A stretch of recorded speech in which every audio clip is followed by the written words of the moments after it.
Hello everyone, welcome to நர்பவி சமையல். இன்றைக்கி masala capsicum rice எப்படி செய்யலான்னு பார்க்கலாம். அதுக்கு முதல்ல வறுத்து அரைக்க வேண்டியதுக்கு பொட்டுக்கடலை, வெள்ளை எள்ளு, வரமிளகாய், மிளகு, சீரகம், சோம்பு, கொத்தமல்லி விதை இதெல்லாத்தையும் வாசனை வர வரைக்கும் வறுத்து ஆற வச்சு கொரன்னு பவுடர் பண்ணி வச்சுக்கோங்க. ஒரு கடாயை சூடு பண்ணிவிட்டு எண்ணெய் விட்டதும் எண்ணெய் காஞ்சதுமே கடுகு, உளுந்து, கடலைப்பருப்பு, முந்திரி, வேர்க்கடலை, கருவேப்பிலை இதெல்லாம் போட்டு நல்லா வதக்கிக்கோங்க. அது வதங்கினதுமே வெட்டி வச்சுருந்த வெங்காயமும் நல்லா வதங்கினதுக்கப்புறமா குடமிளகாய் போட்டு வதக்கிக்கணும்.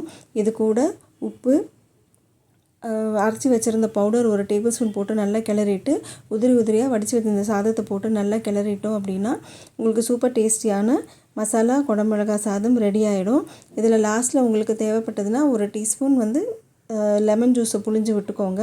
நான் போடுற வீடியோஸ் உங்களுக்கு பிடிச்சிருந்ததுன்னா லைக் பண்ணுங்கள், ஷேர் பண்ணுங்கள், சப்ஸ்கிரைப் பண்ணுங்கள். அன்போடு சமைங்க, ஆரோக்கியமாக சாப்பிடுங்க. நன்றி.